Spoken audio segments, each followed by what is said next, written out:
E aí, família, tudo bem? Você sabe o que é isso aqui?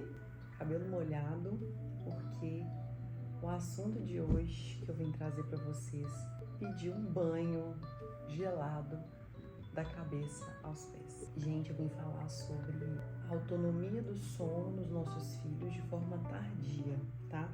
Primeiro, você mamãe que está no processo de gerar autonomia de sono no seu filho, seja bebezinho ou seja seu filho já maior, sinta-se abraçada por mim, porque de fato não é uma tarefa fácil. E assim, eu posso falar com expertise, tá? Porque eu tô na minha terceira gestação e eu tive processos um pouco diferentes da minha primeira filha, Flor, que hoje está com 3 anos, pro Noah de 1 ano e 11 meses. E assim, é muito discrepante a diferença entre eles para conseguir pegar no sono, para conseguir gerar essa autonomia.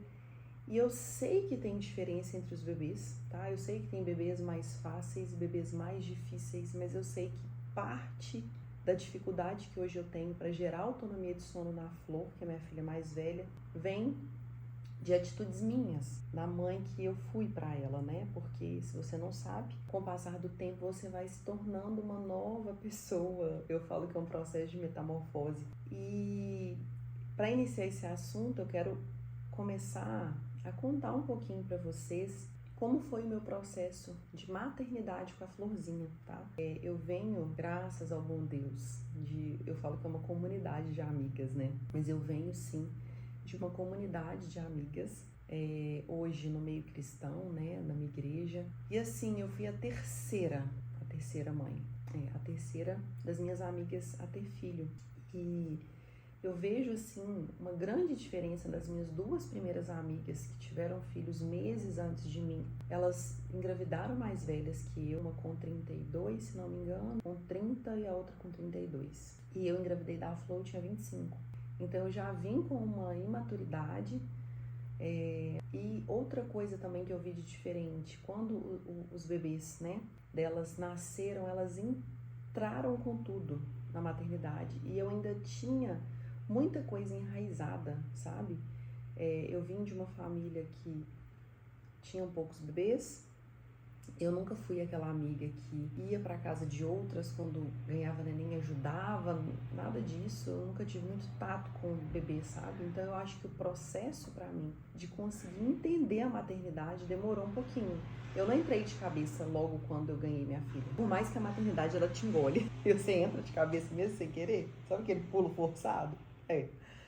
Mas eu não entrei com maturidade na maternidade, estudando, buscando canais de mães, Instagrams de mães, perguntando para elas. E acabou que como elas entraram de cabeça na maternidade, elas também se fecharam naquele mundo. E eu fiquei meio que remando sozinho o barco. Pegava uma dica ou outra, mas eu ficava naquela assim, sabe?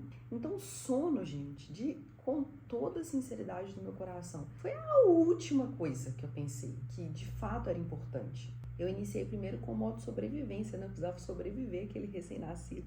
Florzinha é um bebê com muita cólica, então acabou que assim, os primeiros 40 dias, a forma que eu encontrei para ela dormir era no meu peito, metade da madrugada, a outra metade da madrugada no peito do meu marido. Então eu precisava sobreviver, eu tinha que dormir, era esse meu lema. E assim, eu achava verdadeiramente que um bebê precisava de entretenimento o tempo inteiro. E eu vou chegar num ponto legal de raciocínio com vocês sobre essa questão, né, da gente estar sempre entretendo. Então, 2 mesinhos eu já punha telas para ela assistir. Eu achava que ela tinha que ficar o tempo todo com estímulos, aquele que a gente coloca o bebezinho de bruço, sabe? Então eu ficava o tempo todo mostrando objetos, então ela foi hiper estimulada desde sempre. E aí um fato super curioso, que chegou um momento que assim, todo mundo falava assim, gente, recém-nascido só mama e dorme. Eu falava, o que essa menina tem? Ela só pode estar possuída, porque não tem condição. Chamei umas irmãs de oração lá em casa.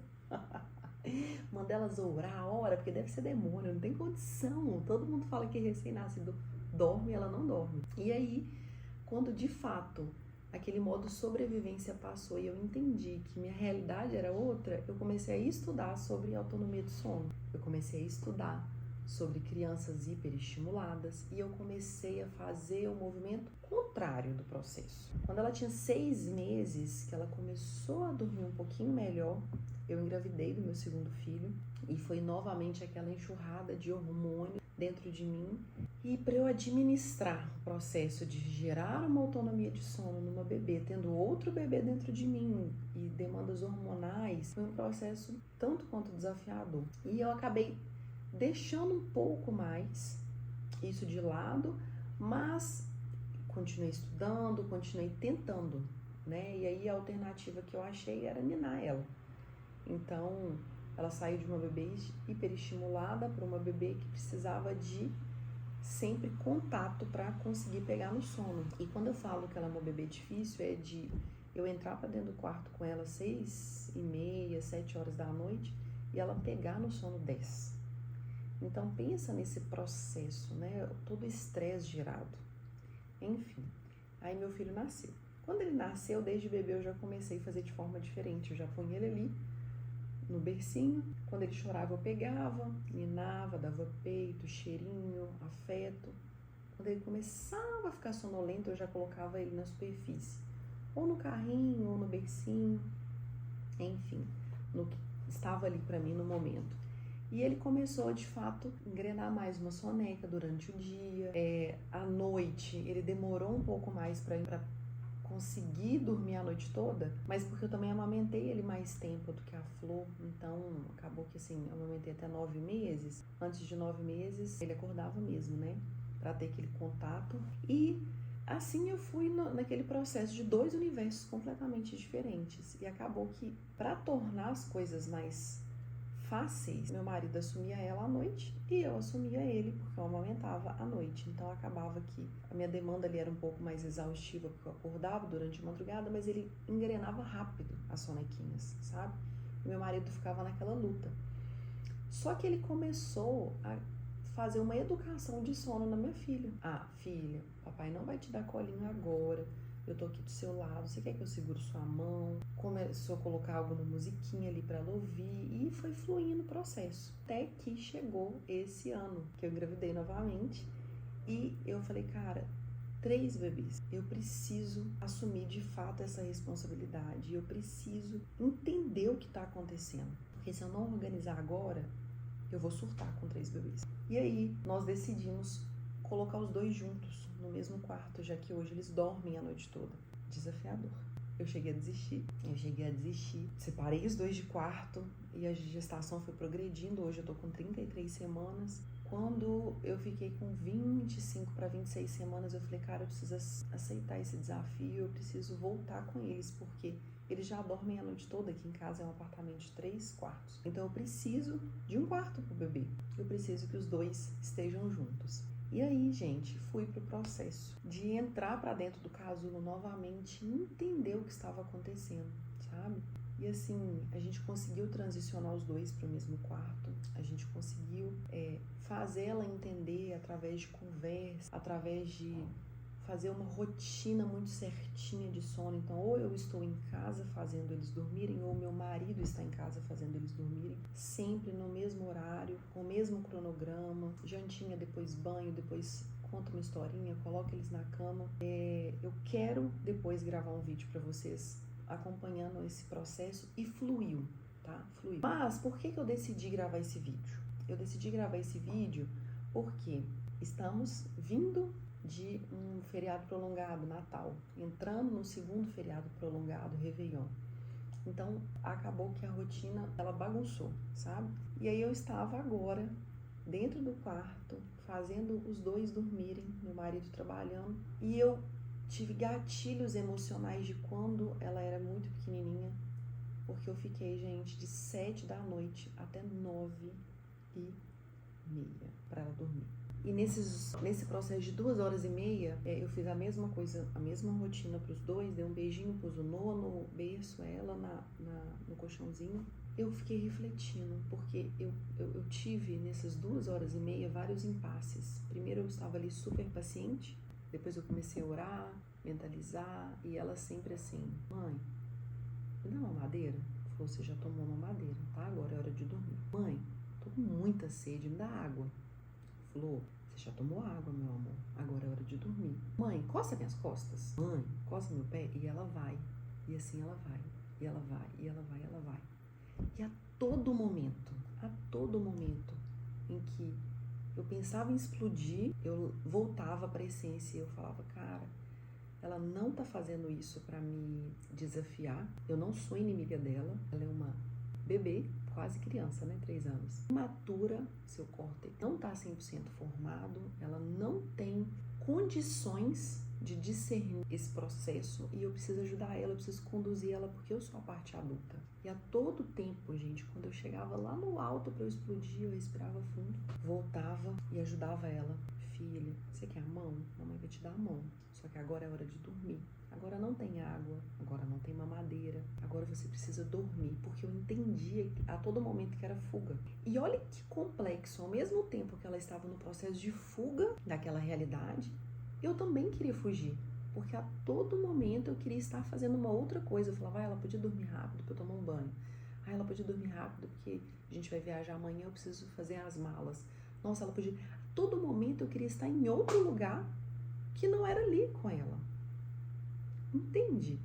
Que é um processo de fuga mútuo, tanto do bebê daquela realidade que é dormir, porque é legal, o dia para eles é gostoso de viver, a vida é gostosa de ser descoberta, então eles não querem que isso acabe. Eles não querem dormir, eles não entendem o porquê dormir é importante. E eu queria fugir porque eu não queria estar ali, eu queria acabar com aquele processo para finalizar o dia. Foi um dia extremamente exaustivo, o bebê tá pesado, o Noah tá na angústia da separação, então ele quer colo o tempo todo. A Flor tá passando pelo processo de desfraude e tudo isso acontecendo ao mesmo tempo. Cara, super fácil de entender. Uma mãe sobrecarregada que quer tomar um banhozinho, deitar, botar uma série, ler um livro, jantar com calma e dormir, sabe? Cagar com calma. E eu comecei uma reflexão. Eu falei, cara, eu preciso gravar um vídeo para essa mãe, sabe? Que tá me ouvindo e que desiste do processo. Cara, tá tudo bem você desistir do processo, mas você precisa a todo tempo voltar para ele, por vários motivos. Primeiro porque nós somos também hiperestimulados. A gente não consegue mais sentar num consultório médico, por exemplo, esperar uma consulta e não fazer nada. Só observar. A gente não consegue estar na garupa de um carro. É garupa que fala? Enfim. A gente não consegue sentar no passageiro, né? E simplesmente contemplar a vista. A gente está o tempo todo no telefone. A gente não consegue sentar num parquinho e ver nossos filhos brincar, porque a todo tempo a gente está ali com o alerta ligado. A gente não consegue concentrar numa única tarefa, que é viver o momento. É surreal como funciona o processo de fuga da nossa mente. E mora dentro disso, desse processo de fuga, algo muito complexo, que é o quê? O nosso egocentrismo. É a gente querer viver para dentro de nós. A todo tempo a gente expande, mas traz para dentro. A todo tempo a gente expande, mas sou eu. Entende? A todo tempo eu tô ali lavando uma vasilha para servir minha família, mas eu tô liguei uma série no meu telefone porque eu quero alimentar o meu eu. Entende? E isso, gente, é um processo que precisa primeiro ser tratado e resolvido dentro de nós mães, para daí a gente conseguir passar para o nosso filho a segurança que ele precisa. E dentro desse processo de fuga, a todo tempo, eu explodi, pronto, saí do quarto. Falei, filha, mamãe vai sair do quarto agora, porque eu vou fazer um xixi, eu preciso respirar e depois eu volto. Eu tô muito brava agora, nesse momento. Por quê? Você não está conseguindo pegar no sono e a mamãe não está conseguindo te direcionar nisso. Aí eu saí, fiz xixi, voltei. Respirei fundo. Sabe o que ela fez? Ela pegou a cobertinha dela e me entregou. Toma, mamãe, pra você não sentir frio. E ali, gente, ela lavou minha cara, esfregou ela no asfalto. E eu entendi, eu falei, cara, ela só precisa de segurança. Aí eu respirei fundo, falei, Senhor, eu te entrego a minha ansiedade nas suas mãos. que eu não queira estar em nenhum lugar nesse momento, a não ser aqui, servindo ela e ajudando ela nesse processo. Leva contigo essa minha raiva, essa minha ansiedade, essa minha angústia, porque sozinha eu não consigo. Eu respirei fundo, coloquei novamente a musiquinha que eu coloco. Eu fico emocionada de falar, gente, desse assunto, porque é um processo difícil para mim, é desafiador. E aí eu consegui me conectar de novo no momento. E no momento que a paz entrou no meu coração, eu passei tranquilidade e segurança para ela. Ela entendeu que eu só estava ali por ela. E ela dormiu.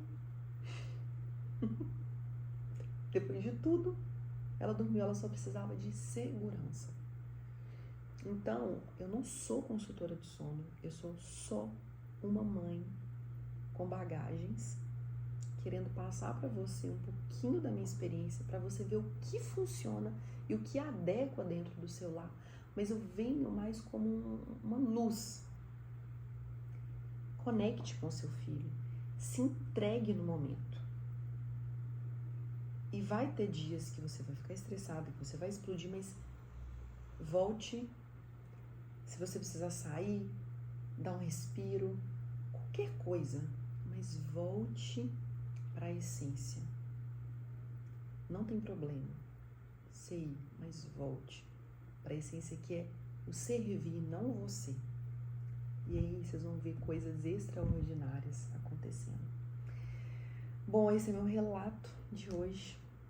Espero que você se sinta acolhida, abraçada. Depois eu posso trazer outro vídeo aqui, se você sentir no coração e quiser um pouquinho saber de como foi esse processo de autonomia de sono, né?